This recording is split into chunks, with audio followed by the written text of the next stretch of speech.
Good morning प्यारे बच्चों, आप कैसे हैं। मुझे उम्मीद है आप बहुत अच्छे होंगे। तो प्यारे बच्चों, वर्कशीट नंबर है 30 यानी कार्यपत्रक नंबर 30 और ये सामाजिक विज्ञान कक्षा 6 के लिए वर्कशीट है। और आज तारीख है 28 अक्टूबर 2021 और टॉपिक है हड़प्पा के नगरों में रहने वाले लोगों के लिए भोजन, है ना। हड़प्पा के नगरों में रहने वालों के लिए भोजन, तो उस समय किस तरीके से भोजन की व्यवस्था करती थी उसके बारे में ये वर्कशीट है। तो प्यारे बच्चों, वर्कशीट को हमें ध्यान से पढ़ना है। उसके बाद इस नीचे इसमें कुछ प्रश्नों को उत्तर हमें देने हैं। तो पढ़ते हैं। हड़प्पा सभ्यता में लोग नगरों के अलावा गांवों में रहते थे। वे अनाज उगाते थे और जानवर पालते थे। क्या करते थे?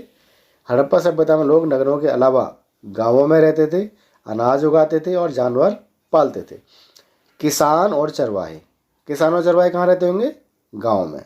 किसान और चरवाहे शहरों में रहने वाले शासकों, लेखकों और दस्तकारों को खाने का सामान देते थे। पौधों के अवशेषों से पता चलता है कि हड़प्पा के लोग गेहूं, जौ, दाल, मटर, धान, तिल और सरसों उगाते थे। ठीक है। अब बड़े आसान से प्रश्न दे रखे हैं। हड़प्पा सभ्यता में गांव के लोग क्या करते थे? तो प्यारे बच्चों, जैसा अभी हमने पढ़ा है, हड़प्पा सभ्यता में गांव के लोग अनाज उगाते थे और जानवर पालते थे। किसान और चरवाहे ही शहरों में रहने वाले शासकों, लेखकों और दस्तकारों को खाने का सामान देते थे। ठीक है। अब बढ़ते हैं अगले प्रश्न की तरफ। अगला प्रश्न है, हड़प्पा सभ्यता में कौन सी फसलें उगाई जाती थीं? तो प्यारे बच्चों, हड़प्पा सभ्यता में लोग गेहूं, जौ, दालें, मटर, धान क्या होता है? जो आप चावल खाते हो धान में से निकलता है। ठीक है।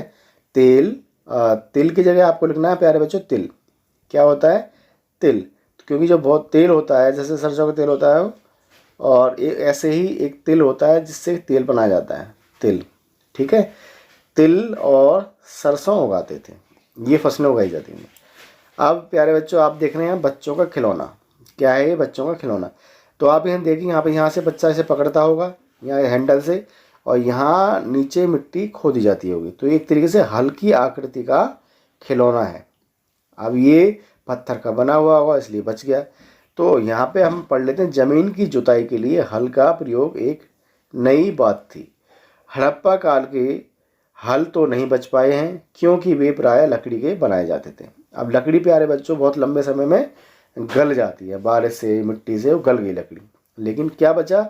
पत्थर के खिलौने बच गए। ठीक है। लेकिन हल्के आकार के खिलौने मिले हैं। ठीक है। तो यहाँ प्रश्न है आसान सा, हड़प्पा काल के हल क्यों नहीं बच पाए? तो प्यारे बच्चों, हड़प्पा काल के हल इसलिए नहीं बच पाए क्योंकि वे प्राय लकड़ी के बनाए जाते थे। किसके बनाए जाते थे? लकड़ी के, इसलिए वे नहीं बच पाए। आगे पढ़ लेते हैं इस वर्कशीट को। ठीक है। आगे इसमें क्या दिया हुआ है? हड़प्पा के लोग गाय, भैंस और बकरियां पालते थे। हड़प्पा काल के लोग क्या पालते थे? गाय, भैंस और बकरियां पालते थे। बस्तियों के आसपास तालाब और चारागाह, यानी कि जहाँ पे भेड़ बकरियों को, गायों को वो चारा यानी घास खिलाते थे, भोजन करती थी ना वो गाय भैंस, वो भी खाना खाते हैं।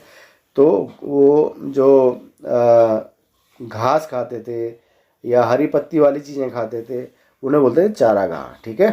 थे बस्तियों के आसपास, तालाब के आसपास होते थे। ठीक है।